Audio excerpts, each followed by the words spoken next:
Hi traders, welcome to the very first lesson in the PineScript Mastery course, or Basics course if you're watching the Basics version. This lesson is going to introduce you to the complete fundamental basics of programming. So if you're already an experienced programmer, you might want to skip this lesson, but if you're new to programming, if you've never written code before, this is going to be an important lesson for you. So let's get into it. What the is a programming language?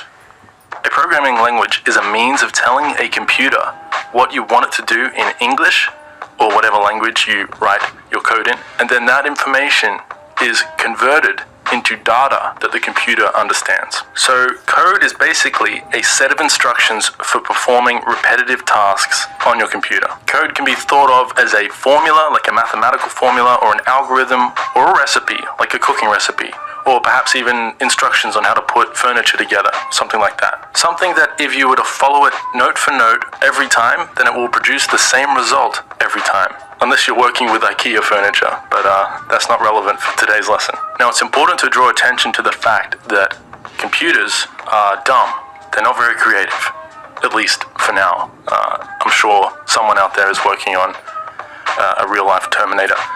But until machine learning and artificial intelligence gets to a point where computers can actually think for themselves and solve problems without human input, then we have to be aware of the fact that computers can only be as good as we are as coders. There's a term in programming culture called garbage in, garbage out. Basically, it means if you put in garbage code, you are going to get a garbage result. Especially in the beginning of your programming journey, you should expect to run into frequent challenges and mistakes that you've made. But hopefully, with the help of this course, that won't happen nearly as frequently as it would if you were to try and venture into this world without guidance. I've been programming for over 16 years now, as of recording this, and I've been coding in Pine for the past 4 years or so. And so my hope is that I can teach you how to write good, clean code that works every time in PineScript, so that you don't need to go through the frustration that I went through in trying to learn all of this stuff through trial and error and through reading hundreds of pages of documentation. So basically, if you give a computer bad instructions, you are going to get bad results. And so in this course, I'm going to teach you how to give PineScript good instructions so that you get parts. We moved to the world of machine coding, like assembly. There were languages out there that were pretty much just one step above ones and zeros, or binary code. It was still really hard to code in, even though it no longer required physical objects. It really was not an intuitive experience to code back in the early days. It certainly wasn't as easy as it is now to just open up your web browser and start writing code. But back in the early days, the pioneers of programming, the people who mastered machine code, eventually built tools and layers and other languages to improve upon machine code and make programming more intuitive. And now, in the modern day, we have thousands of different modern coding languages at our disposal. Now, the reason why we have so many languages is because each language has its own unique purpose, or it improves upon a previous one. The reason for that is there is no one-size-fits-all for programming, hence the variety of languages. For example, PineScript is built for analyzing price data on your charts. You're not going to build the next billion-dollar app or the next Facebook using PineScript. It just cannot be done, and you wouldn't want to do it because the power of PineScript is its simplicity, the fact that it is a domain-specific language, it is specific to TradingView. That gives it a lot of power in that domain, but it also significantly limits its capabilities outside of that domain. But anyway, the point of this is to say that you can learn any programming language you want, but you need to pick one that suits the goal you have in mind, the right tool for the right job, as it were. Moving on, what are the elements of programming? Well, all programming languages have a similar framework, meaning that if you learn and master one language, even PineScript, it will make it a lot easier for you to go on and learn another programming language. That's because there are a lot of similarities, a lot of similar patterns and rules that govern coding languages. So all programming languages work with expressions, which can be thought of as sentences or commands. Commands that either tell the computer to do something or request something from the computer. So maybe you request a calculation from the computer and then you tell it to draw the result onto the screen or onto your chart. That would be done using a code expression. Now, all of these words are unnecessarily convoluted and you don't really need to know this stuff in order to work with coding, I just thought it would be best to give you the fundamental jargon and official language around these concepts. But you don't need to know what an expression is to use one, just like you don't need to know how a sentence works in order to express yourself. A lot of this stuff will just be intuitive once you get into coding. But anyway, an expression can be thought of as a sentence in English or language, and just like with language, there are rules that govern the syntax of how you express yourself. So syntax can be thought of as punctuation, so commas, exclamation marks, question marks, and so on. It's basically the grammar of your code. So when you are expressing yourself in code, you need to abide by the rules of the programming language so that the programming language, when it gets executed by the engine that runs that code, it knows how to read your code. That information is governed by the syntax rules of the language, which I'll teach you in this introduction section to PineScript. The next thing we have to work with in all programming languages is data types. So data types are just things like numbers, words, letters, text. In the case of PineScript, it might be drawing tools like lines, tables. They all count as data types, or types of data. And then we have collections of data. So you could have a collection of a certain data type. This is usually represented as an array, and we have arrays in PineScript that we can work with. And an array is like a list or a collection of data. So you could have an array or a collection that is full of tables, and each table has a different purpose on your chart, and you can keep them all organized in one collection of data called an array. We won't be working with that too often in PineScript, but the option is there when we need it. And then finally, we have outputs of some kind, because what use is calculating things using code if we don't output it and see the result? So all languages have outputs of some kind. In PineScript, the most common output you'll be using is the plot function to plot numbers and lines onto your chart, and maybe some of the other drawing tools like shapes, drawing shapes onto the chart, and of course alerts as well. Triggering alerts in your code counts as an output. Now, all of these elements are governed by rules, and these rules are the syntax of the language, like I mentioned earlier. We have the syntax of the language, which is basically the grammar of our code, and then we also have the semantics of our code, which is the meaning of the code we write. So this can be a little bit confusing, but I'll break it down as best I can. And again, you don't need to know this information because it will become intuitive to you when you start working with the code. This is just the theory behind programming languages. So if this is going over your head, don't freak out. You don't need to know all this information. I'm just teaching this to you because I think it will help you when we get into the actual code to better understand what's going on. So first of all, what is syntax? I've already explained this briefly, but let's go into more information about it. Syntax is like grammatical rules in human language. For example, punctuation, commas, brackets, semicolons. We use them in our writing, in our text, to punctuate and apply grammar to our sentences so that they make sense to read. For example, here's a sentence. The dog was happy, so it wagged its tail. This is a grammatically correct sentence. But this, on the other hand, is not a grammatically correct sentence. If you were to write this, people would think you were crazy. And if you were to write your code in a similar way to this, where you mess up all of your syntax, your script won't run, it won't compile. The computer won't know what to do with it. So syntax is important. And all programming languages have different syntax rules. So PineScript has its own unique syntax, which will be similar to other languages, but still unique to PineScript. For example, for some programming languages, you might use a curly bracket where PineScript uses a regular bracket. Little details like that. And this syntax informs the computer how to interpret the instructions that you give it in your code. So it's extremely important to know the correct syntax rules to use in your scripts in order to avoid errors, which is why you're here and what I will teach you throughout this course. So that is the core description of syntax. What is semantics? Well, semantics give our code expressions meaning. And semantics isn't just relevant to code, it's also relevant to language. For example, here is a quote by the great Noam Chomsky. This is an example of a syntactically correct sentence, or a sentence that has correct grammar and technically is a valid sentence in English, but it's nonsense. It doesn't make any sense because if you apply the meaning to the sentence, it becomes gibberish. So even though it's a correctly formatted sentence, and we have nouns where there should be adjectives, where there should be punctuation where it should be, and so on, the semantics of this sentence renders this sentence as gibberish. It's the same in code. You could write code that is technically correct in its syntax, but maybe you use the wrong data type. You try to combine two data types that are not compatible with each other because it doesn't make sense to combine them. So this sentence makes sense in terms of valid English syntax, but what does it mean for an idea to sleep furiously? It's nonsense. Programming is the same. So for example, in PineScript, we can say x equals 1 plus 3, and then the value of 4 will be applied to the variable x. And if we were to reference x later on in our script, that would be the same as referencing the number 4. We can also say in PineScript, the variable text is set to the text hello plus the text world.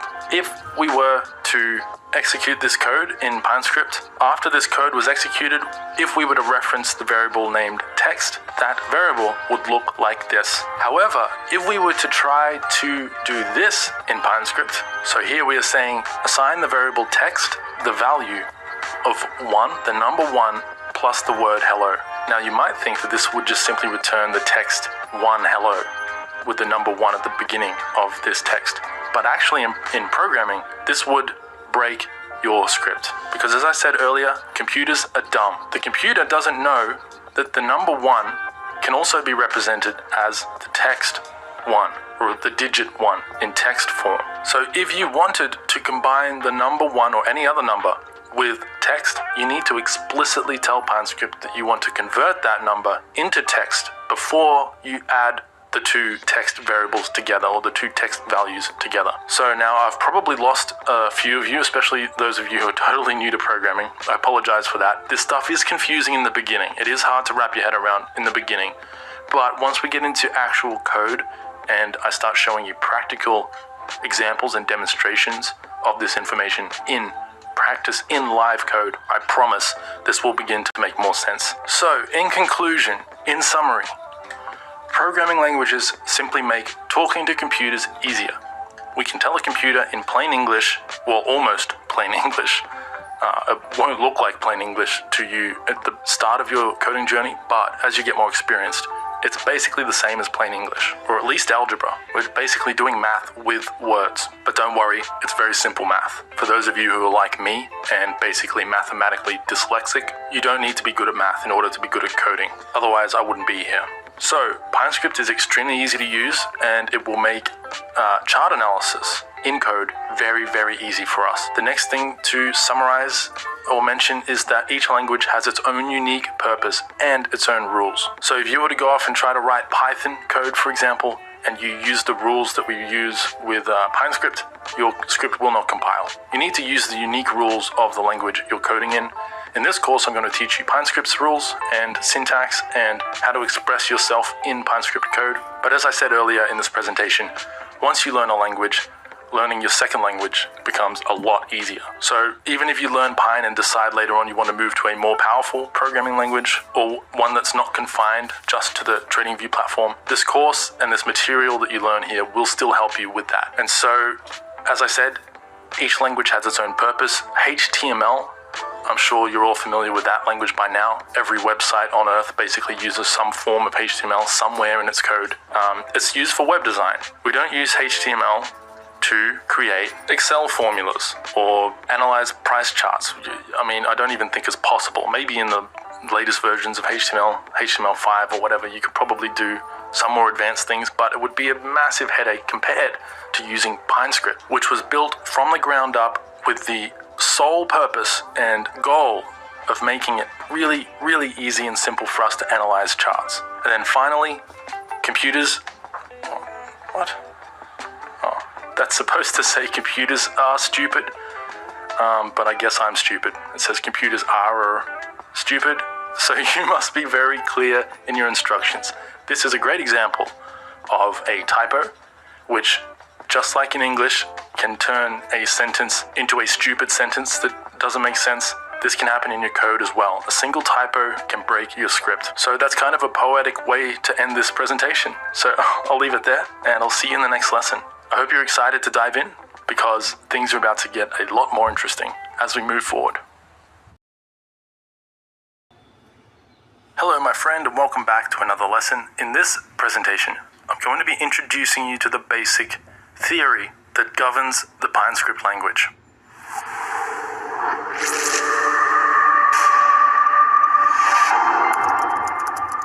So, first things first, what is PineScript? PineScript is TradingView's custom scripting language designed specifically for analyzing market data and nothing else. It is not designed to do anything except be efficient and optimal at analyzing price data and market information. That means that it is a very basic language, which is a good thing for us as traders because we're not interested in building out complex systems or applications. We just want to analyze price, generate alerts, and use code, leverage code to stay on top of the markets and be more effective at our job as traders, which is to extract profits out of the markets. So we don't need anything super complex. We just want a basic language. That's the beautiful thing about PineScript. We'll also cover the drawbacks of the fact that it is a very basic language later on in this presentation. But the core thing to take away from this is that if you're learning PineScript, I would imagine you're probably familiar with MQL, the programming language behind MetaTrader. If you're not familiar with MQL, MQL is basically the equivalent of PineScript for the MetaTrader charting platform. The main difference between the two is that PineScript is far simpler than MQL.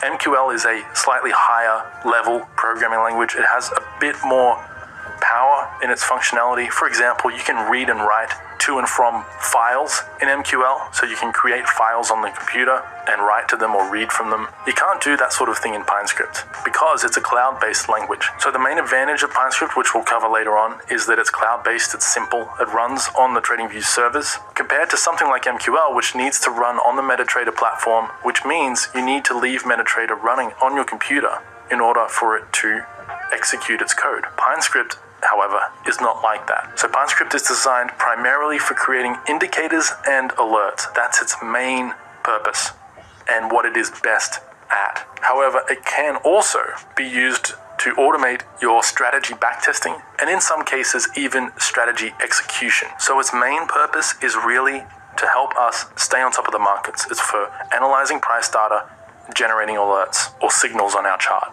It was not designed initially to be used to create and test strategies.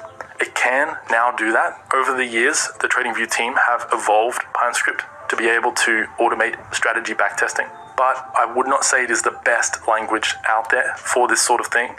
We'll cover the pros and cons of PineScript strategies later in the course when we get to the strategy section of the course. But just know that its main strength, the main strength of PineScript, is to create indicators and alerts. So it is not designed for automated trading directly. That feature, that functionality does not exist inherently within the core code of PineScript, but it can still be achieved. You can still automate trading strategies through PineScript. It's just a little bit tricky. You need to use third-party APIs, which means you need to trigger alerts in your code that sends information to a third party, which then executes commands on your trading account based on the information that you send it through your TradingView alerts. So that's a very advanced subject. That is probably the most advanced subject relating to PineScript. So we will cover that towards the end of the course once we've established a core foundational understanding and proficiency with this programming language, which we will achieve by the end of this course. I'm going to show you many examples, practical examples of how to write useful code that can be used to analyze the markets and generate trading alerts, signals. And once we fully understand how PineScript works in that domain, then we will be in a position to experiment with automation. I currently have a script, or I have two scripts actually, that are currently running on the TradingView platform, auto trading through MetaTrader, and it has been profitable for the past few months. So it is possible to automate your trading through PineScript, but it's tricky. There are some pros and cons and drawbacks you need to be aware of. We'll cover that much later in the course. I just want to make you aware of that up front because I know a lot of you are very interested in trade automation. Just know that it's possible, it's tricky, and you will need to know PineScript quite intimately before we get to that subject later on in the course. Anyway, moving on, PineScript is a cloud-based language, which means it runs on TradingView's server. Your code runs on the TradingView server, but it draws its information onto the client, which is your computer and your browser. So when you save your script and execute your code, it is run on the TradingView servers, not in your browser, but it does draw on your browser, and any alerts that you trigger in your code will be triggered on TradingView servers and then sent to your browser or your phone or your email, however you set up your alerts. This means that once you've set up your code and added your indicators or scripts to your chart and set up your alerts and so on, you can turn off your computer and your script will still continue to run. So moving on, how does PineScript actually work? Well, unlike most languages, Pine runs in what is called an infinite loop. This means that it is continuously executing. In most other languages, this is not the default behavior of your code. Most languages will run your script once, unless you explicitly tell it to repeat itself. In PineScript, we don't need to do that. It actually just runs in an infinite loop. But the way that it works is when you add a script to your chart, your script code is executed on the close of each historical bar. So your script will run from the very first bar on your chart all the way up to the one before the currently active bar, and it will process its data based on the information that candle contains on its closing price. So it does not simulate the movement of the candle. The only thing your script code can know about historical price action is what its high was, what its low was, what its open was, and what its close was. And so your script code will execute based on that information. And then once it reaches the currently active bar, so the real-time bar on your chart, the current bar that hasn't yet closed and become a historical bar, then your code is executed on each change in price or volume. In other words, each tick. So whenever your candle moves on your chart or volume changes, and sometimes volume can change and price doesn't change, your script code will be executed if either of those things happen on the real-time bar. All of this is done on TradingView's servers. So as I mentioned earlier, your Pine code is executed on the TradingView server, not your browser. And then any drawing functions or alerts or any outputs that your script generates are drawn or executed onto your browser's chart. So as I said earlier, you don't need to leave your computer running, you don't need to leave your charts open. Once your code is added to your chart, if you have set up any alerts, all of that will be handled on the TradingView servers in the cloud. Now, there are 3 different unique types of scripts that we can create in PineScript. We have indicator scripts, we have strategy scripts, and we have library. I'll be covering all of these in their own sections throughout the course. The most commonly used type will be the indicator type. The strategy type can be used for automated backtesting, but you will need to have a thorough understanding of how indicators work before you will be able to effectively write a strategy script. So we will start focused on indicators in this course, and we'll progress to probably libraries next and then strategies. So a library script is different to both indicator and strategy scripts. It is basically what it sounds like. It's a library. So if you think of a real-life library that contains books that people can borrow, a library script is the same idea. It's a script that you write once, and all of the code in that library script can be borrowed by other scripts, including other library scripts. So for example, I have a script called my Zen library script where I put in all of the functions that I commonly use. So any code that I use in many of my scripts, for example, candlestick pattern detection code, stop loss calculation code, things that I do in my scripts that don't change from script to script. So I basically copy and paste the code into all of my scripts. I have now moved all of that code that I frequently reuse into a single library script, and every script that I write that needs access to that code, I can import that library into my code, into my indicators, into my strategies, even into other libraries, and I can reference that code. So we'll cover all of these later in the course, but those are the 3 main types we have to work with in PineScript. So our scripts are created using inbuilt functions and variables available to us in PineScript. So the TradingView team have created a wealth of inbuilt functions and variables that we can reference in our scripts. For example, if you want to get the current ATR, the current average true range of a candle, normally you would have to do this. You would have to execute this formula in your code to get that ATR value. But in PineScript, we have access to these inbuilt functions that do this for us. So if we want to get the ATR in PineScript, it's as simple as this. We just need to request the value of the inbuilt ATR function. That's what's powerful about PineScript. This applies to everything: RSI, stochastics, volume, moving averages, volume weighted, average price, you name it. If it can be done on your charts, PineScript likely have an inbuilt function for it, or the capabilities to write the function yourself are there. So moving on, what is an indicator script? I already went over this briefly, but let's go into more detail. An indicator script is a standard PineScript type designed for creating indicators and alerts. So by indicators, I mean things like something that analyzes price data like an oscillator, so like an RSI indicator or a moving average. We can create our own versions of these indicators by combining them into a single indicator.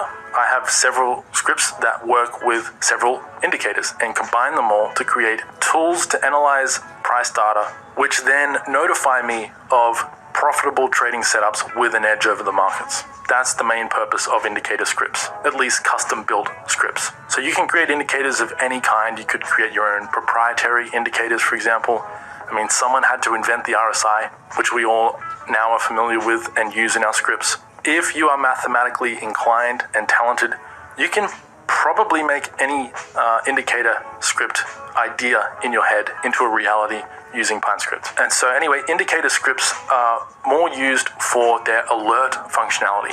So strategy scripts can technically generate alerts, but they don't have as much alert functionality as indicator scripts. So if you want to generate alerts to assist in your trading process, you will most likely be working with an indicator script. And indicator scripts share all the same inbuilt functions and variables as strategy scripts. So the two types have access to all of the same functions except for a handful of exceptions. For example, your indicator scripts cannot use any of the strategy commands. So you can't enter and exit trades. You don't have access to that code base in your indicator scripts. Basically, a strategy can do anything an indicator can do except for generating certain types of alerts, and an indicator can do anything a strategy can do except for managing strategy commands. As I said earlier, we will be working with indicator script types the most in this course, especially in the beginning. So you will become very familiar with this type of script by the end of the course. Moving on, what is a strategy script? A strategy script is a specialized PineScript type designed for backtesting our strategies in the tester system. So here's an example of that. Now, there are some limitations with the strategy tester, especially if you're a Forex trader. We'll cover the limitations, the risks and dangers you need to be aware of in the strategy section of this course. But even though certain strategies do not perform well with the TradingView strategy tester system, they can still be quite useful, and I use them frequently in my own trading process. Now, strategy scripts, as I mentioned earlier, do not have access to a handful of indicator functions. Specifically, they have limited alert functionality compared to indicators. We'll cover that in future lessons. It's not really an issue, but it's something you need to be aware of if you're dealing with script alerts. For the most part, you are better off using indicators for alert-based scripts than strategies, but we'll cover that in more detail when we get to the strategy section of the course. So a strategy script has access to the strategy namespace or library of functions, and these strategy commands are used for placing and managing mock trades. So here's an example of what I'm talking about. If you type strategy.control space or command space on a Mac into the Pine editor, we get a full list of all of the functions available to us when working with a strategy script. And as I mentioned earlier, we will be working with this type of script in the advanced section of the mastery course. So we won't be covering strategy scripts until we are very familiar with indicator scripts, because you can't write a good strategy if you can't write a good indicator. Now, what is a library script? I've already mentioned briefly what this is, but basically it is a unique type of script which is used to share code between scripts. So a library script can be imported into indicator scripts, strategies, and even other libraries. It can also be published publicly or privately, but it cannot be imported into public scripts if it's published as private. So what I mean by that is, if you write a library of code and you publish it privately so that no one else can see the code, but they can still use it, then they cannot import your private library into a script that they want to publish as public. So in other words, you can't use hidden library code in a public script. But if you publish your library publicly, you can use it in any script. And by publicly, I mean open source, so that everyone can read your source code. We'll cover how you publish your scripts later on in the course. But as I said, if your library is public, then anyone on TradingView can import your library and can read your code. Now, library scripts have several limitations compared to indicator and strategy scripts because they are designed specifically to be shared across all types of scripts. So there are certain things you cannot do with a library script that you can do with an indicator or strategy script. But we will cover this type of script in much more detail later on in the course. So moving on, what are PineScript's limitations? There are a few. We need to address them so that we are all on the same page and we all understand exactly what we're in for when it comes to learning Pine. First of all, PineScript is extremely simple, which means there is no framework for building complex applications. You're not going to be building games or phone apps or anything like that with PineScript. It's not possible.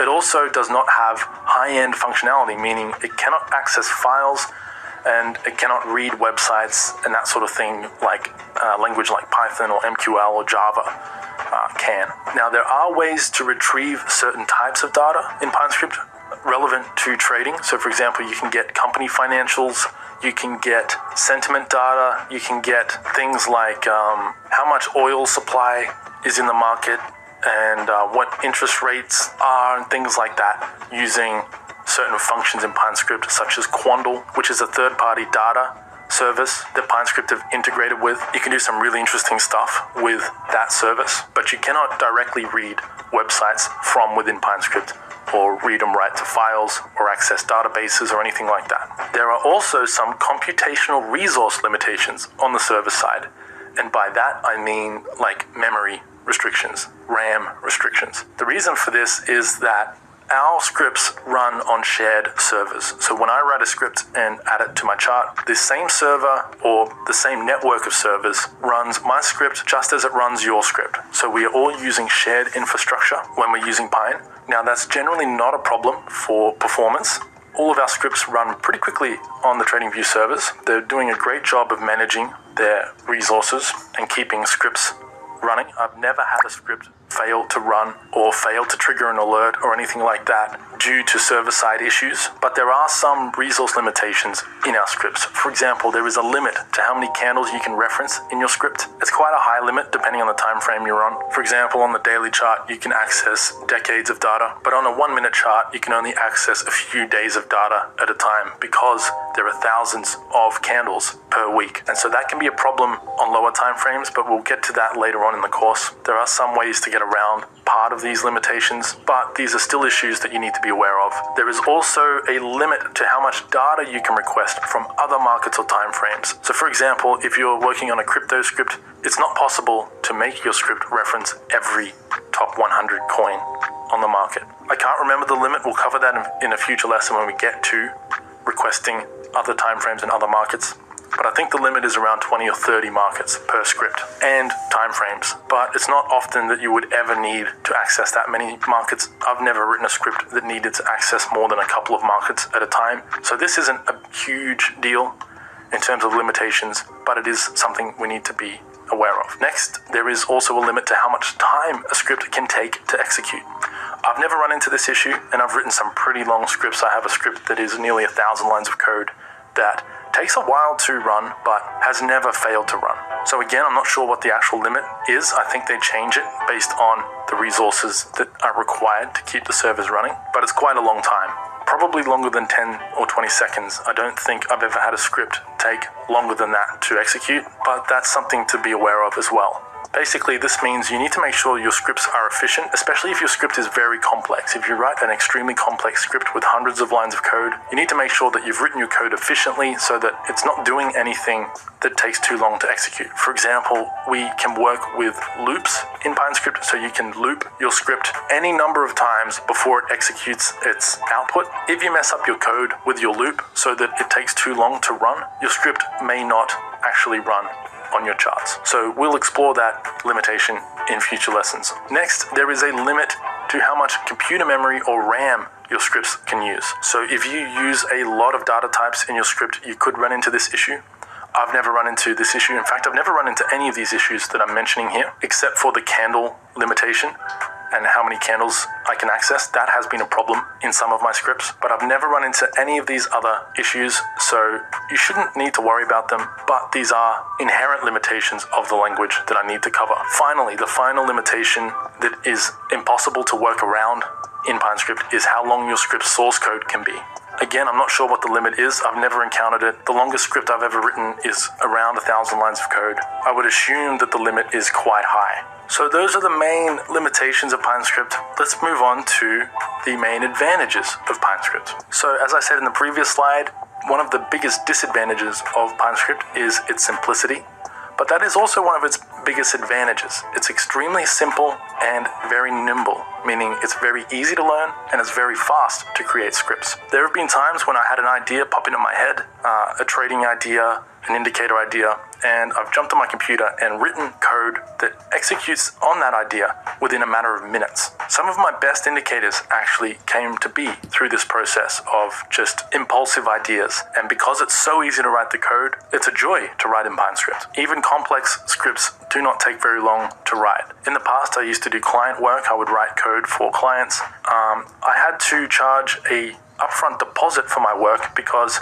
I rarely took longer than an hour to write the entire script for some people. Obviously, there'd be some back and forth, and maybe I'd spend 2 or 3 hours in total working on the script.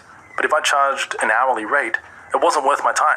So I had to charge a higher upfront deposit fee to make it worth my time as a trader to write that code, because obviously I'd make a decent living now from my own trading and investing, so I didn't need the money from coding jobs. And the fact that it didn't take very long to do meant that I was getting a lot of requests from people, and eventually I had to stop taking them. So obviously, depending on the complexity of the job, it's extremely simple to write Pinecode. It's very rare that you run into a challenge that isn't easy to write code for. The most time-consuming process you will probably find in PineScript, at least this is what I've found, is that it takes more time to solve the problem in your head using logic and creative thinking to work out a solution to the challenge than it does to actually code that solution.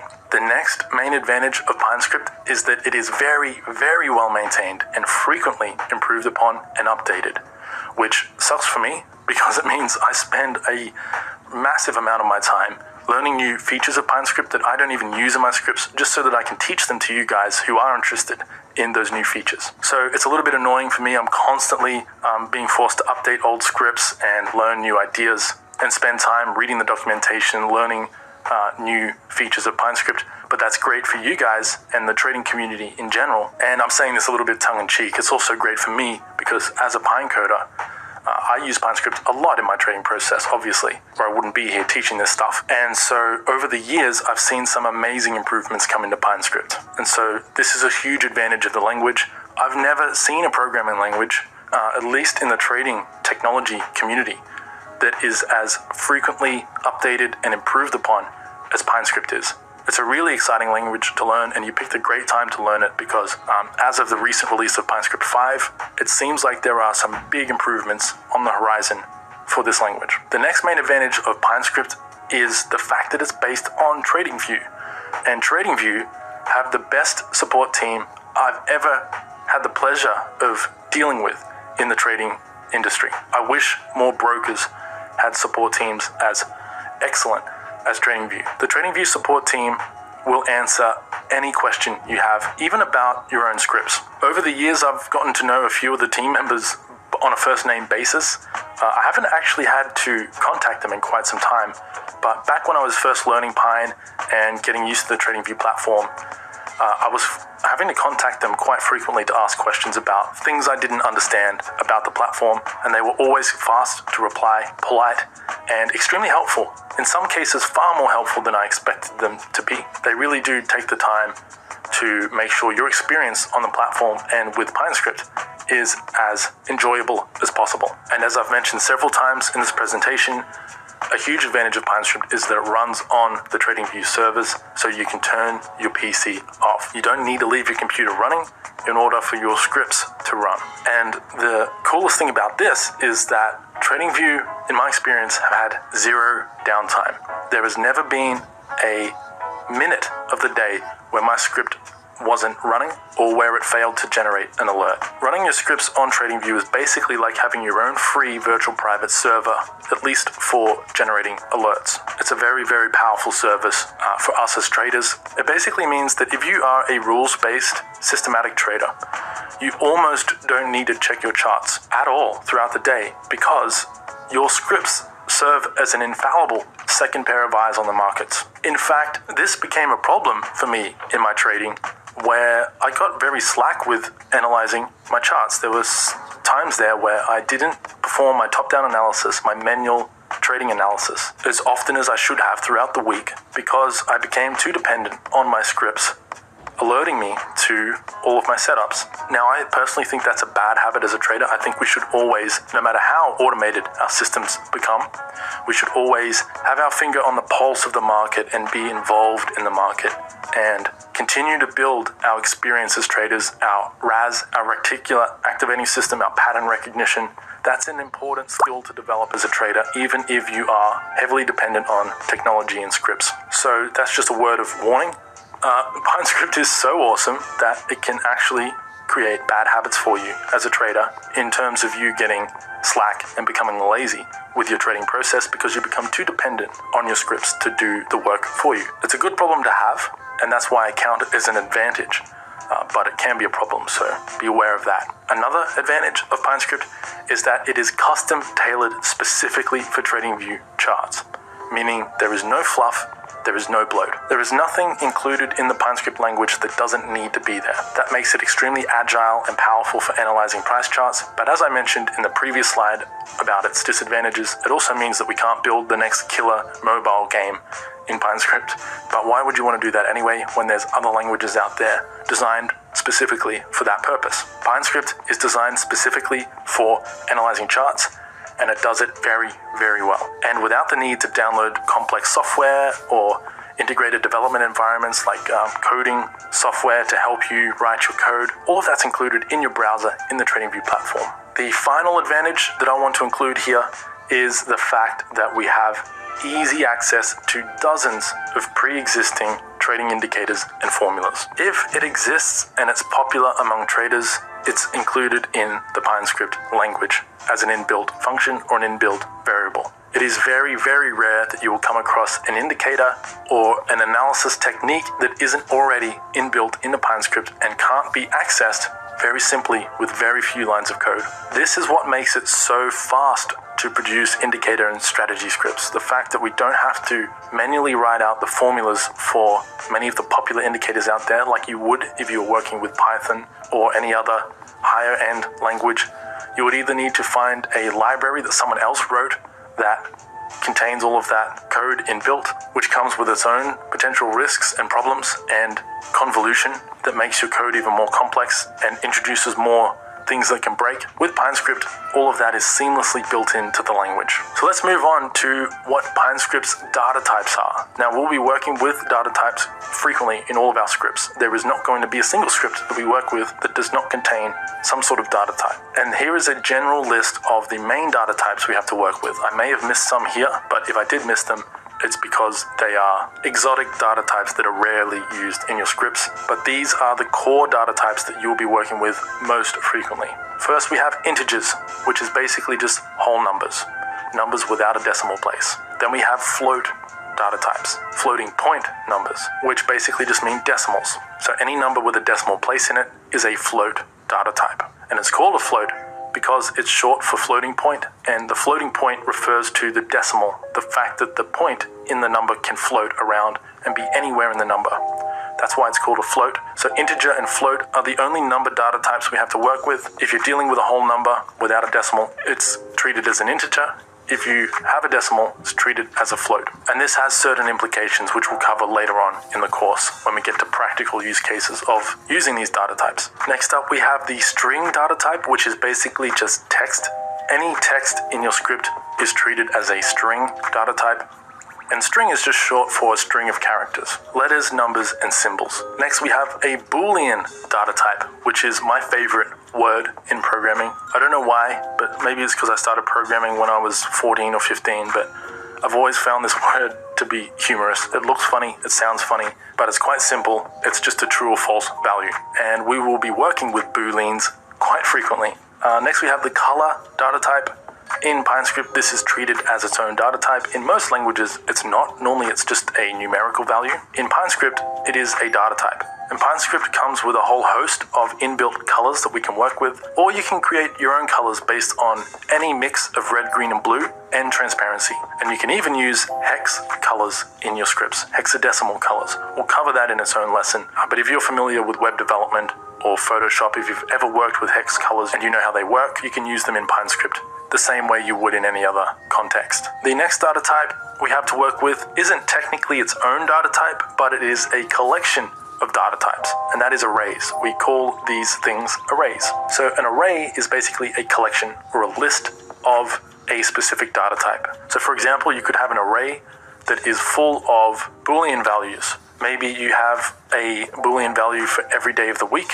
Instead of having 7 unique variables in your script, which would take up 7 lines of code, you could treat those Boolean data types or variables as an array and contain them within a list. It's basically just a way to better organize data types that you use in your script, where you have a lot of data types that belong to a certain group. And then finally, I couldn't think of any other data types beyond this list. I'm sure I maybe missed 1 or 2 of the more obscure data types in PineScript. But the final data type I want to mention here is just drawing objects. So drawing objects are treated as their own data type in PineScript.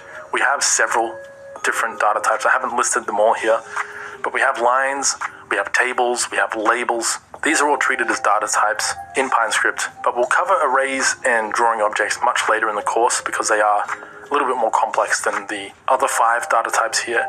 Integers and floats are just numbers. We'll be working with them a lot. Strings are just text. We won't be working with strings very often, but when we get to labels and tables and that sort of thing, we definitely will be. We'll be working with Booleans frequently, true and false values, and we'll obviously be working with color quite a lot. Arrays and drawing objects are not frequently used in your scripts, but we will cover them in future lessons. So that's it for our data types, and that's it for this presentation. In summary, PineScript is a language that is specialized only for TradingView. It only works on TradingView. It was only designed for TradingView, and that's what makes it so powerful because it is integrated directly into the TradingView platform. It's lightweight, but it can perform some fairly complex behaviors and analysis once you get proficient with this language. So don't let the fact that it's lightweight fool you. This is still a very powerful language, in certain contexts at least, relating to price analysis. It's cloud-based, so it runs on TradingView servers, not on your computer. I've mentioned this several times, but it's important that you understand what this means because it is a major feature of PineScript and has some important implications for how your code works. For example, when you set your alerts, TradingView will save a copy of your script onto their servers, and all of your alerts will be generated from that copy of your code, which means if you then update your code and save your script and apply it to your chart, it will not update your alerts. Your alerts will still be generated on the old version of the script, and so to update your alerts to the new script code, you need to delete your alerts and reset them with the new code. That's an example of what it means to be working with a cloud-based language. And because it's cloud-based, there are obviously a handful of resource limitations because it's not running on your computer, it's running on TradingView's computers or servers. And those servers have a limit to what they can handle. And when we all have our scripts running on the same server network, we can run into issues of resource limitations. As I mentioned earlier, it's very rare that you will run into these issues. I personally never have, but we need to be aware that there are some limitations given the fact that we are basically borrowing computational power from TradingView when we run our scripts. And by the way, that is completely free. It doesn't matter if you're on a free TradingView account or the most premium account. The only advantage of upgrading your TradingView account is so that you can set more alerts and access some of the platform features that are locked out to lower tier subscriptions. When it comes to PineScript, everything is free to access, which is a huge advantage of PineScript as well, is that you don't need to pay any money up front before you commit to using the language. The next important thing to mention in the summary is that PineScript is not specifically designed for automated trading, but this can be achieved using third parties. So we can use our alerts to send or relay information to a third party, which can then use that information to execute or manage trades through our broker or exchange if you're dealing with crypto. Now, this approach comes with its own drawbacks and limitations, which we'll cover in the automation section of this course, but that's important to mention. It is possible to automate your trading successfully and profitably through PineScript, but it's a little bit tricky. It's not as intuitive as other languages like MQL might be, where that language was specifically designed to allow you to auto trade. PineScript is designed to analyze charts, but as I mentioned, because we can trigger alerts and send any kind of information we want in those alerts to other websites, other services, we can achieve automated trading through PineScript, which we'll cover much later in the course. And finally, we have 3 types of scripts we can work with in our coding.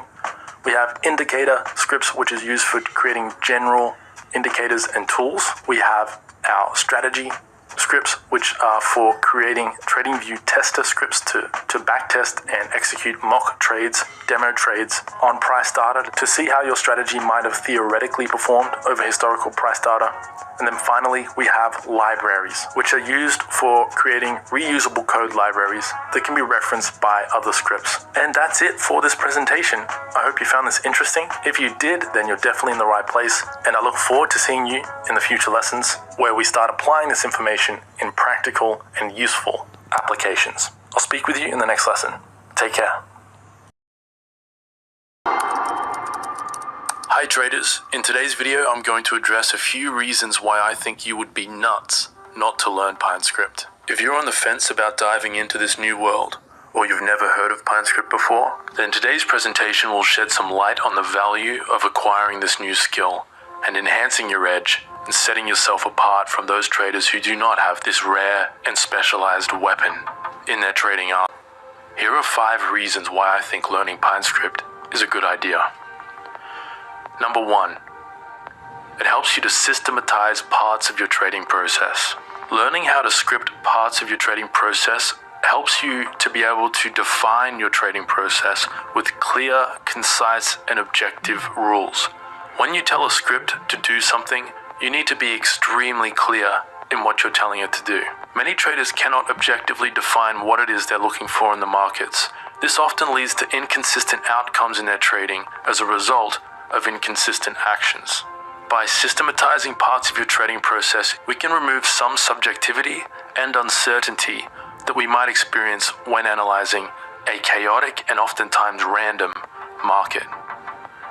Reason number 2, learning to script allows you to automate parts of your trading process entirely. This includes automation of parts of your analysis. It includes detecting setups that you like to trade and generating alerts so that you can stay on top of the markets. And once you get good enough at scripting, it can even allow you to automate your trade execution on some of your simpler strategies. Learning to code can also save you a lot of time in the backtesting process. For example, when I'm day trading, I usually don't need to sit and stare at the charts all day. I can set up alerts and scripts that can detect the market conditions I'm looking to trade and the setups that meet my rules for my strategies. And I can be sure that I will always be notified when a setup is detected. This allows me to also avoid any missed opportunities. I can't remember the last time I missed a trade because I didn't see it.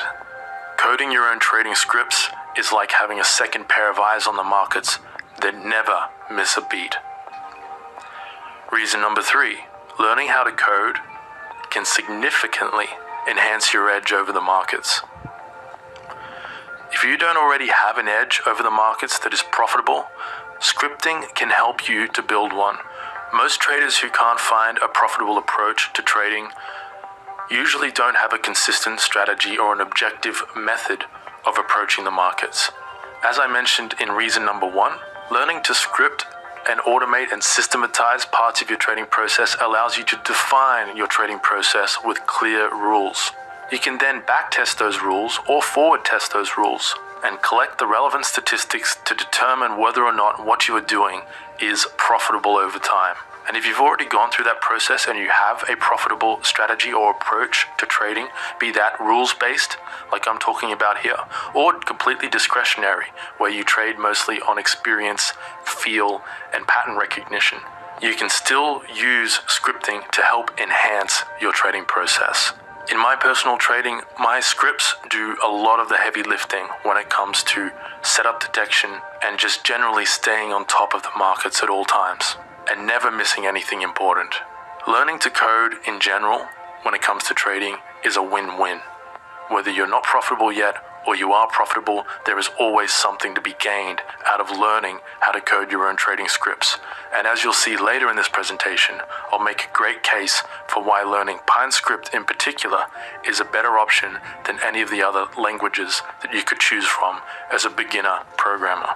I myself have been programming for over 15 years in all kinds of languages, from Java to Python to C++, PHP, HTML, all of them. And I have still fallen back on PineScript being my main trading language purely for its simplicity and the power that it allows me to have with such a small cost in time and development. But we'll come back to that later. Reason number 4 for why you should learn PineScript is so that you can remain competitive and on the cutting edge of trading. Automation in general in our world is only going to increase over time.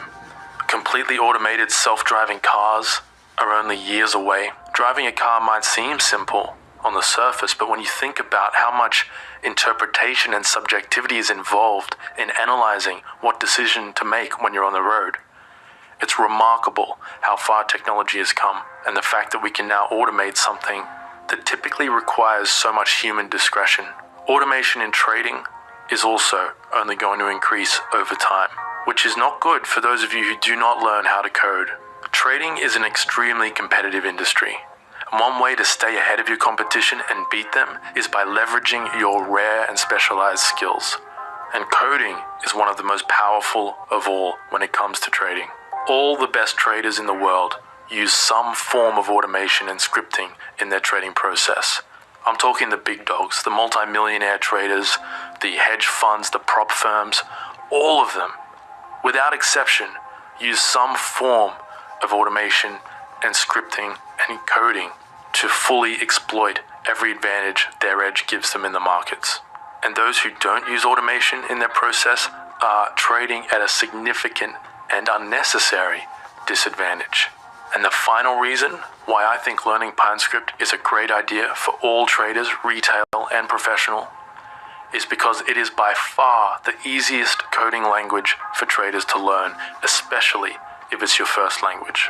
Now, I'm not saying that PineScript is the best language to learn when it comes to trade automation and analysis. The best language would probably be something like Python. However, Python is exceptionally difficult for a beginner trader to learn and time-consuming. I've been learning how to automate some parts of my process through Python over the past year or two, and when I compare it to PineScript, it's unbelievably convoluted. Now, the payoff for that is that you can leverage some extremely powerful tools in Python. However, it can take you years to learn how to properly utilize a language like Python. Then, of course, there's the MetaTrader language, MQL. But this language, let me tell you, is definitely not beginner-friendly. I personally have been finding it easier to learn Python than MQL. Now again, MQL is more powerful than PineScript and allows you to do some complex things that PineScript cannot do. But the cost of time to learn this language is not insignificant. And then finally, there are other languages out there like Java, which was the very first language I ever specialized in, and I got quite proficient with that language. But it took me years and years to master that language. And even though I'm still really proficient with that language, I still prefer to use PineScript when it comes to automating parts of my trading process, purely due to the incredible simplicity of the PineScript language. The fact that it's cloud-based and runs on TradingView servers, I don't need to have virtual private servers running or computers in my house. I don't need to worry about development environments and APIs and libraries and all of that complex stuff that just adds layers and layers of complexity to your coding projects. When it comes to PineScript, everything's in your browser, everything is run on the TradingView platform, and you can turn off your computer and still have your scripts running 24/7 on their servers so that you never miss a beat in the markets. You can have your second pair of eyes watching price action 24/7 on crypto, stocks, forex, commodities, futures. It doesn't matter. PineScript can handle it. Now, as I mentioned in point number 4 on remaining competitive and on the cutting edge, all of the best traders in the world make computers an ally. Here you can see Mike Bellafiore from S&B Capital, one of the most successful and well-known proprietary trading firms in New York. He has personally mentored dozens of traders and taken them from struggling to top dog 7-figure and beyond traders who turn millions to tens of millions of profits in the markets each and every year. And as Mike said during an interview a few years ago, he strongly advises any aspiring trader to learn to code. He says, custom filters built with code help you make more as a trader. Automated models built in code can supplement your discretionary trading. Our junior traders all build their own filters and models through Python. And if it's important to a prop trader, then it should be important to you. Whether you're a retail trader, a hobbyist trader, or a professional trader, these guys are your competition. You don't need to be on their level of skill in order to be a profitable trader, but you better try and utilize the same tools as them if you want to remain competitive.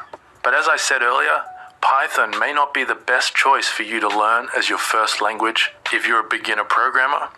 And it may not even be the best choice if you're an experienced programmer but you're new to trading. I don't see any reason why learning PineScript first is not a good idea, no matter what your level of skill in programming or in trading. Plus, it's completely free, so you have nothing to lose. Whatever you learn in PineScript can only help you to become a better coder in any other language you choose to pursue, even if that is Python down the line. But first, let's look at an example of what we would have to do in Python to achieve something that is actually extremely simple in PineScript. Here I have an example of the steps involved in getting an RSI overbought or oversold signal in Python. So imagine we want to get an overbought or oversold signal in Python and then generate an alert.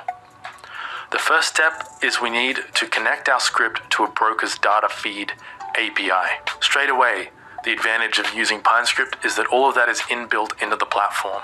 You don't need to connect to your broker's data feed to get price sources. It's all right there at your fingertips in the TradingView browser, and you can access the open, high, low, and close data with a single line of code. To do the same thing in Python would require hundreds of lines of code, if not thousands. Step number 2, we need to observe the last 14 closing prices of a market. Step number 3, we need to determine whether the current day's closing price is higher or lower than the previous day. This is the algorithm for the RSI indicator. Step number 4, we need to calculate the average gain and loss over the last 14 days. Step number 5, we need to compute the relative strength, which is the average gain over those 14 days divided by the average loss. The next step is we need to compute or calculate the relative strength index, which is done by subtracting 100 from 100 divided by 1 plus the relative strength value. And then 7, the final step, we need to detect when the RSI value exceeds 30 or 70. In Python, you would need to do all of this manually. In PineScript, this is all done for you in a single line of code using an inbuilt function, which we'll get to in a moment. But next, let's look at what we would need to do in order to generate an alert to your phone whenever these conditions are met. This is just getting the signal. Now we need to send that signal to our phone. So to keep things simple, quote unquote, I'm going to focus on sending an email notification to our phone rather than a push notification, which adds a whole new layer of complexity to this process. The first thing we need to do is set up a SMTP server or an email server. Then we need to connect our script, our Python script, to that mail server and authenticate ourselves. Then we need to create a MIME multi-part message object and load it with appropriate headers for the from, to, and subject fields. Then we need to add our message text body to that object. And then we need to send the message using the SMTP server object. If you understood everything I just said, then you're going to find PineScript incredibly easy to learn. But if none of that made sense to you, then you're definitely in the right place. Before we continue, let me just quickly show you what some of my simple Python scripts look like before we go and look at some Pine code. Here's a script that does something extremely simple. It might not look like it, but all this script does is test a bunch of different moving average crossover strategies. Now, I don't trade MA crossovers in my own trading. This was purely a learning experience for me, just to attempt a simple strategy test in Python. And even though this is a simple test, look at how much code is involved in just getting some price data. This is just retrieving price data from the Oanda API, my broker's API. And then I have a bunch of files here that handle my instrument data, or symbol data. And as you can see, I have several files here and several dozens of lines of code, which, although is very powerful and I can achieve some awesome things with Python that PineScript cannot do, such as complex analysis of patterns in the data. If I just want to detect a very simple RSI, overbought or oversold signal, my script would look just as long and complex as this, if not worse. Now, let's compare doing the exact same thing in PineScript. So the first step is I want to declare the RSI value and get it from the inbuilt PineScript RSI function. This alone eliminates the first 6 steps of doing the same thing in Python. The second step is we need to check if that value is above 70 or below 30. And then the third step, we need to simply send an alert through TradingView to our phone, to our email. We can pop up a message on our charts, we can play a sound, and we can achieve any of these or all of these with just a single line of code. This is what our script would look like in PineScript. So if you ignore the first line of code, which is just telling the PineScript editor or compiler which version of the language we want to use, and 4 is the latest version, the next 4 lines of code achieve everything we need in order to send an alert to our phone or to our computer as soon as the RSI exceeds 30 or 70.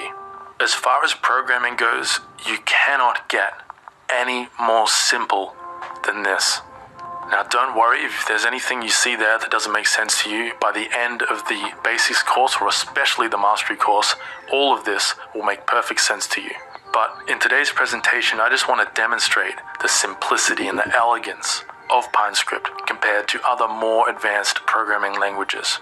This is the benefit or advantage of having a domain-specific language. In this case, PineScript is custom built to do one thing and one thing only, and that is analyze price data.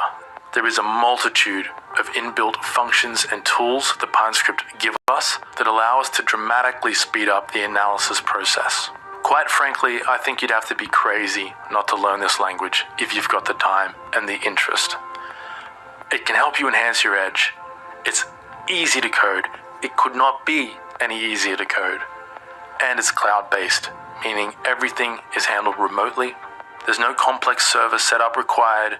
You don't need to run your scripts on your home computer like you might with MetaTrader or any other automated platform. All of your code and scripts are saved on the TradingView servers, so if you say you write a script at home and then you go to work at your office and you want to play around with it there. So this is basically just the general template that most scripts will follow. Let's get started. Now, the very first thing, or the very first line of code that will be in your script is a heading comment. And I'll break down exactly what that is in the next slide. The next section of your code will be what is called a annotation function. So this annotation function will define what type of script you are writing. Is it an indicator script? Is it a strategy tester script? Or is it a library script? And don't worry, we'll cover all of these throughout the course, but those are the 3 options we have to choose from when creating a TradingView script. The next thing I personally like to do in my code after I've established these 2 things, or written out these 2 things, is get user input.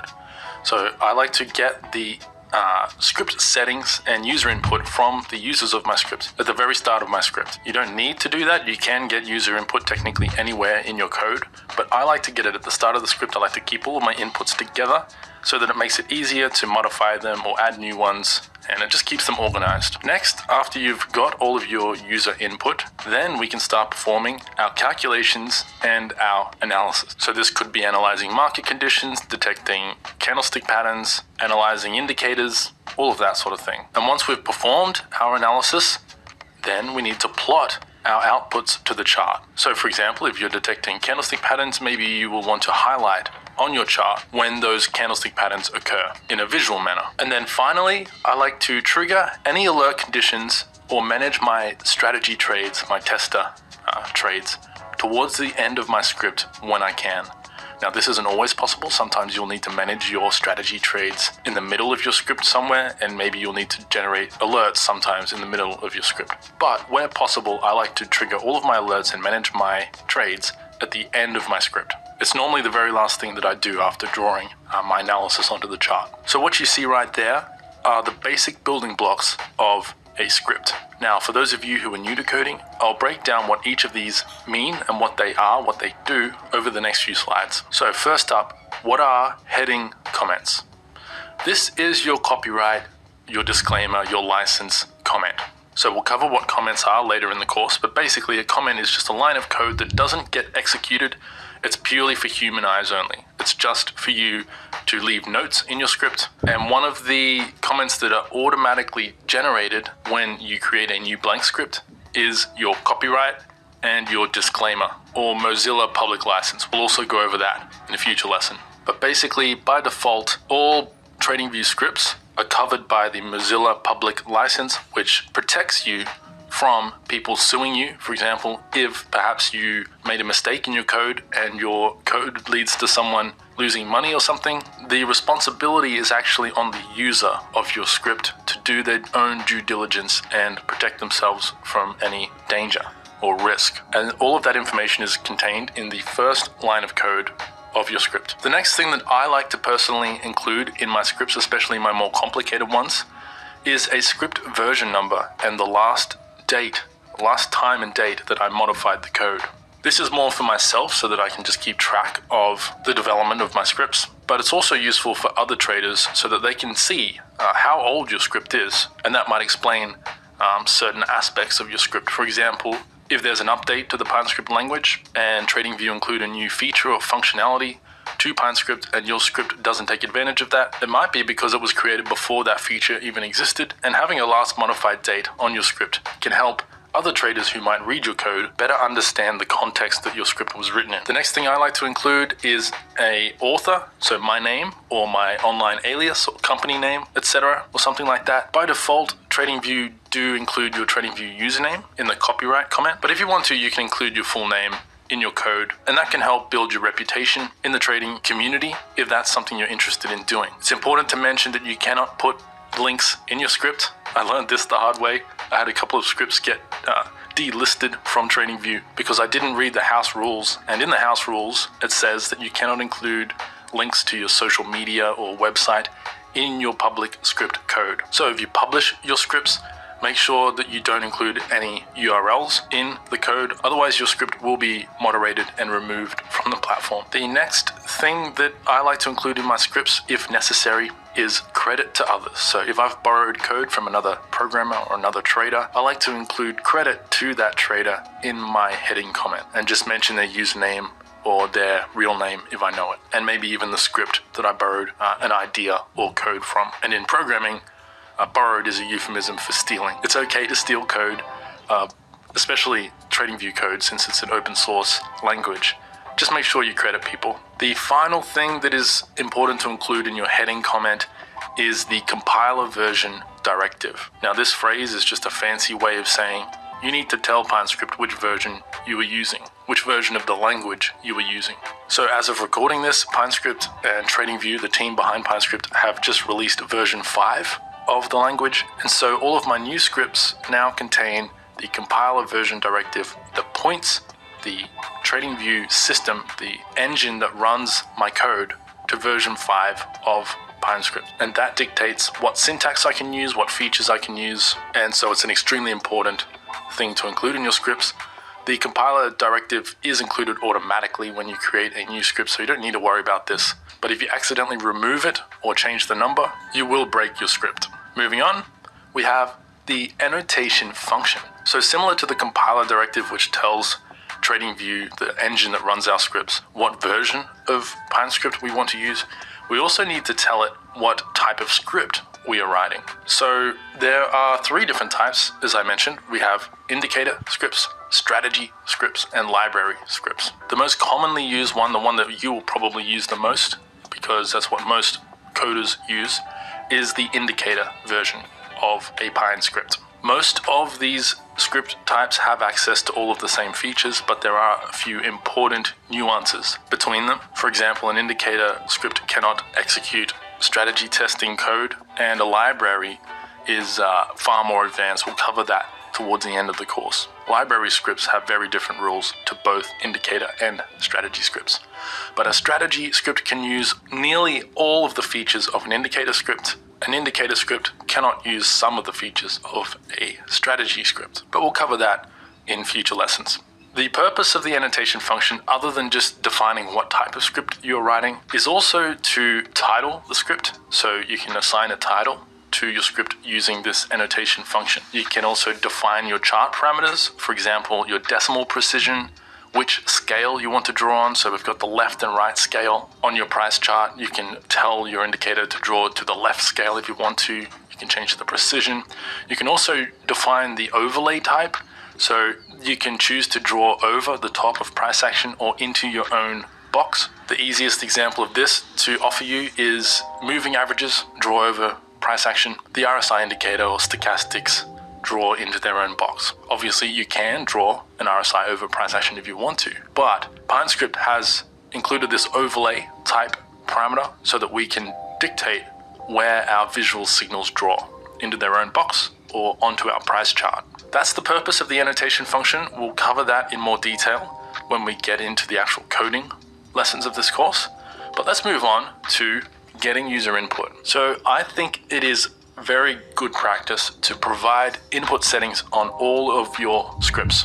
If you're not publicly publishing your script, it doesn't matter, obviously. If it's just for you, you can do what you want. But if you're publishing it to the public TradingView library, script library for other people to use, I think it's good practice to provide as much input settings as you can within reason. You don't want to overwhelm your script users with too many settings, but anything that's important in your script, such as a moving average length, an indicator period length, and anything else that affects the way that your script detects patterns or analyzes price action, should have its own user input where possible. For example, here is my ultimate pullback indicator.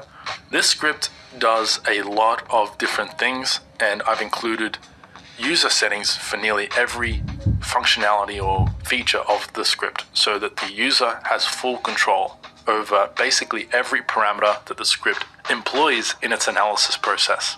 Now, obviously the purpose of providing user input settings is to allow for customization of your script. Now, this really only applies to public scripts, especially scripts that you charge money for down the line. You are allowed to charge money for your PineScripts if you create a script that is highly valuable. But if you do that, I think it's a great practice to make sure you have full customization functionality in your script. You should include flexible options that require no coding experience so that someone who doesn't have a clue about any of this stuff can still use your script and adjust it however they want.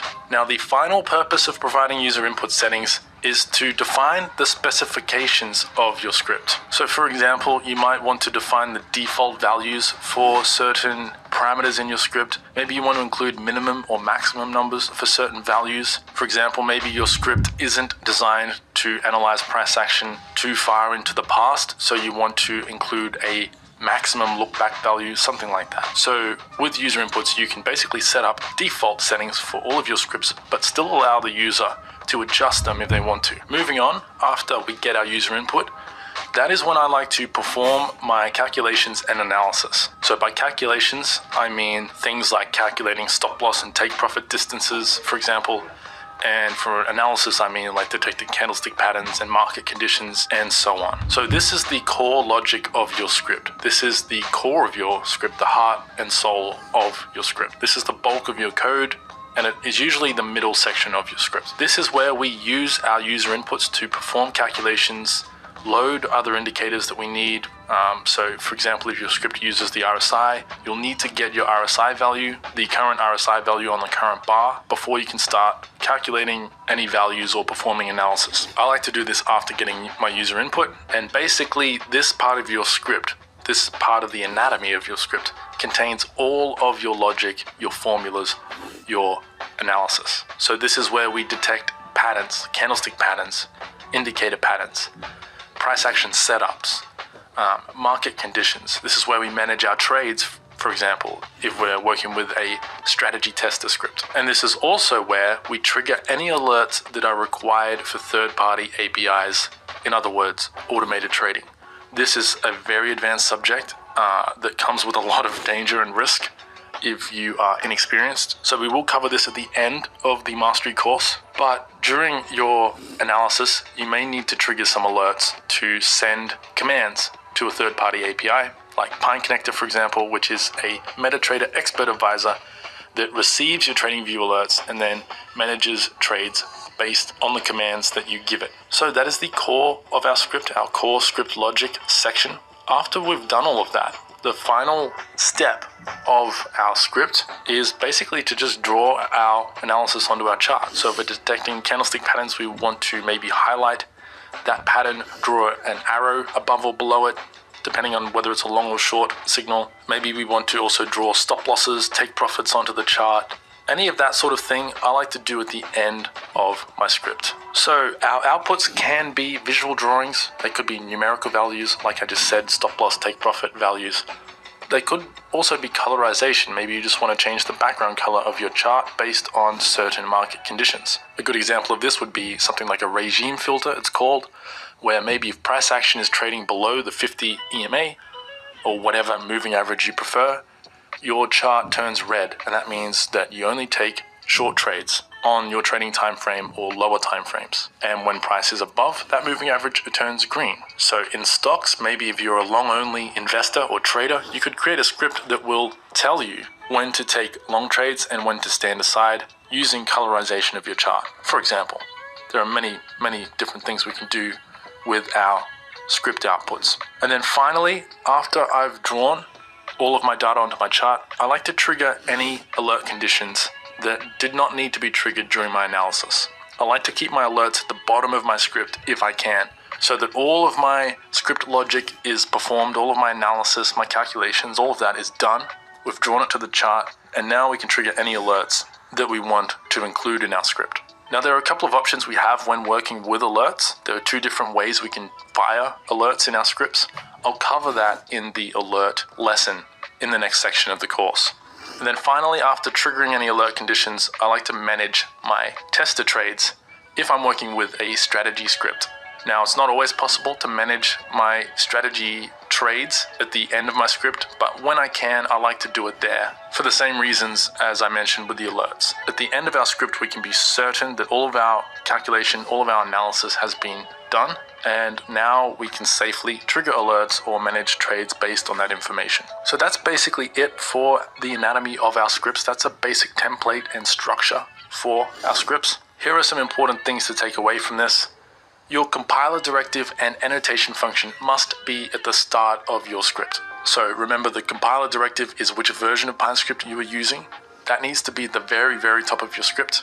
And your annotation function must come after the compiler directive, because the annotation function is what tells PineScript what style or what type of script you are working with. So again, that's indicator scripts, strategy scripts, or library scripts. Next up, our plots and drawings must be after our calculations and analysis. Obviously, because we can't plot something we haven't already analyzed or calculated, but you'll be surprised, sometimes you might accidentally try to plot something that you haven't finished calculating, and you'll get all kinds of issues if you do that. That's why I like to draw my data to the chart towards the bottom of my script when I can. Everything else in your script can basically go wherever and in whatever order you prefer. So you don't need to follow this anatomy that I've laid out here, this structure for your scripts. It's completely optional. This is just how I like to do things. I like to be consistent with my trading and my coding. And when working with PineScript, I like to structure my scripts this way. It's familiar to me. It makes it easier to modify scripts, fix bugs, add improvements or new features, and so on. It just keeps the script organized. I know that if I have a problem with my drawings, then I just need to scroll down to the bottom of my script and have a look at that code. If I have an issue with my candlestick pattern detection, I usually have a whole section just for that. So if I detect multiple candlestick patterns, I'll include all of that code in one section of my script so that I can adjust that code really quickly and efficiently if I need to. And so even though you can put your code wherever you want, so you could get user input in the middle of your script, for example, if you wanted to, but I think it's good practice to separate your code into sections. So for example, once you've set up your compiler directive and defined what type of script you're working with, so like an indicator script, for example, then I think it's a good idea to get your user input first. Keep all of that code together so it's easy to adjust if you need to. It keeps your script organized. After we get user input, I like to define any custom functions that my script needs to use, and or import a library so we can import other scripts into our script and borrow code from those scripts. That's a more advanced thing that we'll cover in future lessons. But after getting my user input, that is where I like to define custom functions. Custom functions is another thing we'll cover in detail in a future lesson. Basically the same way we can use the RSI function to get the RSI value from PineScript without having to write out all of the RSI formula in our code. We can write our own functions to do calculations and analysis on price data, and then we can use them in our script the same way we use the inbuilt functions that PineScript have to offer, and there are hundreds of them. So it's not often you need to write custom functions, but the option is there if you need to. And I like to do that towards the top of my script as well. In PineScript, you need to define your custom functions before you use them. And so it's just generally good practice to do that at the top of your script. But sometimes your functions will require user input. So that's why I like to do it after the user input code.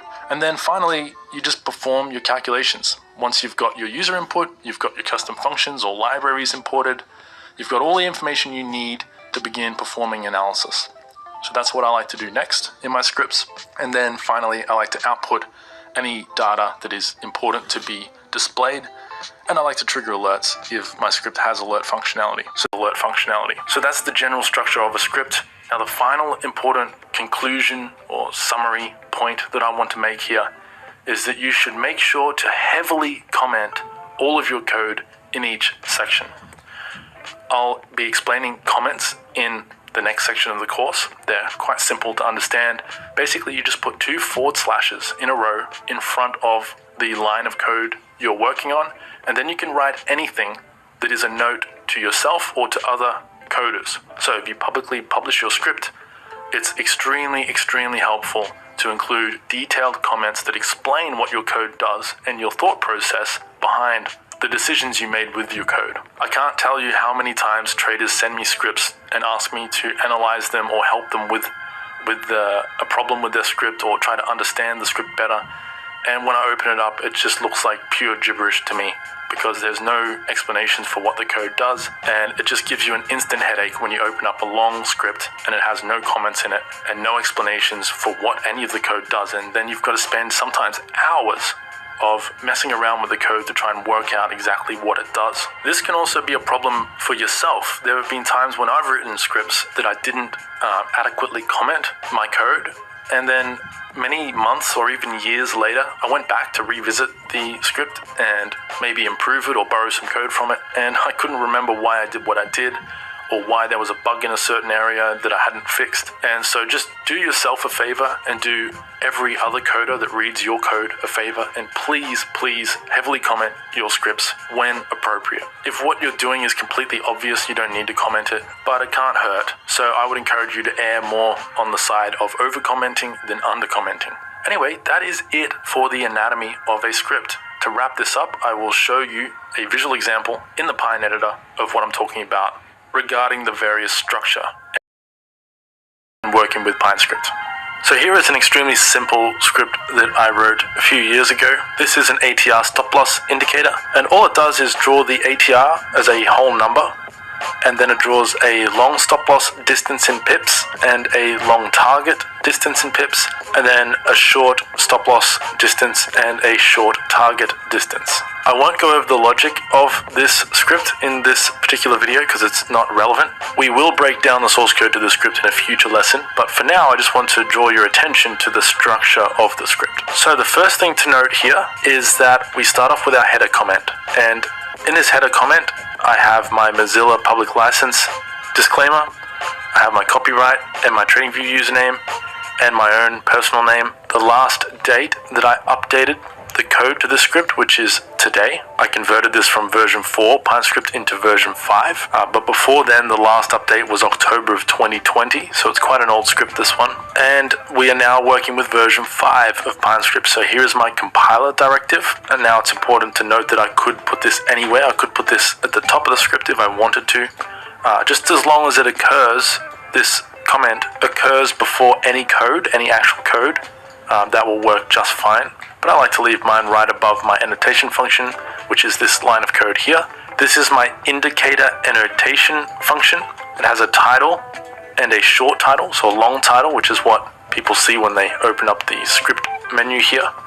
And then the short title is what displays onto my chart. I've set overlay to false because I want this drawing into its own box. I don't want it drawing over price action. And I've set the decimal precision to 1. So we have 1 decimal place after our numbers up here. Then next I get my user input. So we have 5 lines of code here that retrieve user input that the script later uses to influence its analysis of price action. So header comment, compiler directive, annotation function, user input. Then we have the body of my script. So all of this code here that I've highlighted is the core logic of my script. So I have 2 custom functions here that I wrote. The first one converts pips into a whole number. The second custom function here converts whole numbers back into pips. Then I get my ATR value and I convert it from points into a whole number. Notice that I've heavily commented this script. I've explained my thought process in each section of code and explained in human English terms what this code does. So anyone who picks this code up, if they are at all familiar with PineScript, will be able to work out in a matter of minutes what this script does. But anyway, moving on, once I get my ATR value, I then use that indicator value to calculate my stop loss distance for long and short trades. And then finally, I plot that data to the chart. And our plots down here are what result in these numbers drawing onto my indicator values in the status bar there. And if I had alerts, this is where I would also handle my alert code. Or if this was a strategy script, I might have some strategy code down here as well. But anyway, that is it for the anatomy of a script. Every script that I write will follow this format throughout the course. And now you understand why I have the coding habits I have in PineScript, and I look forward to you joining me in this adventure, creating awesome trading tools and strategies in the lessons to come. I hope you're excited to learn Pine, because I'm excited to teach it to you. Let's move on. I'll see you in the next lesson. Take care. Alright, welcome traders to my PineScript Basics course. Learning PineScript can significantly level up your trading. And the more experienced I get at trading, the more I realize what my main priority should be. If you really think about it, our most precious resource as traders is not money. Once you become consistently profitable, you can always make more money or raise more capital. That's not an issue. But your time on earth is counting down. It's limited. And so I think it's important to spend that precious time doing more of what you love and less of what you don't need to do. That's why we became traders in the first place, right? But becoming masters of our own financial destiny through trading and investing isn't a destination. It's a journey. And no matter what we do or how good we get at trading or investing, we can always improve and become more efficient at traveling that path. That's where PineScript comes in. Learning to code in PineScript can help save massive amounts of time in your trading process. You can make backtesting far more efficient, so you spend less time spreadsheeting and more time trading. You can stay on top of the markets at all times by creating scripts that alert you to your favorite market conditions or trading setups. You can even completely automate some strategies through Pine, so that you can make money from your trading even while you're asleep. By mastering PineScript, you'll become more aware of the markets than you've ever been, all while spending less time staring at screens. It's really a win-win. There is nothing to be lost and everything to be gained by learning PineScript. Using this amazing yet simple resource that TradingView have created for us, we can turn our computers from being just a useful tool into a powerful ally. As Mike Bellafiore from the prestigious Wall Street prop trading firm S&P Capital says, learn to code. Custom filters built with code help you make more as a trader. Automated models built in code can supplement your discretionary trading. And if it's good enough for Mike's army of 7-figure pro traders, then it should be good enough for you to at least consider. But learning a new programming language can be a challenging and frustrating endeavor, speaking from experience, especially if you've never written a line of code before. It's one thing to learn how to be a profitable trader. That's an immense challenge in and of itself. But it's a whole new world of challenges to learn how to convert your profitable trading into written code so that you can create tools to assist in your process. So don't be scared, be excited. If you're new to trading or you're new to coding or you're experienced at both, this material and this language is for you. And I'm incredibly honored and grateful to be in a position to be able to help guide you through this exciting learning process. I hope you're as excited to learn PineScript as I am to teach it to you. I love this stuff and I hope that my passion for trading and coding That is all. See you again.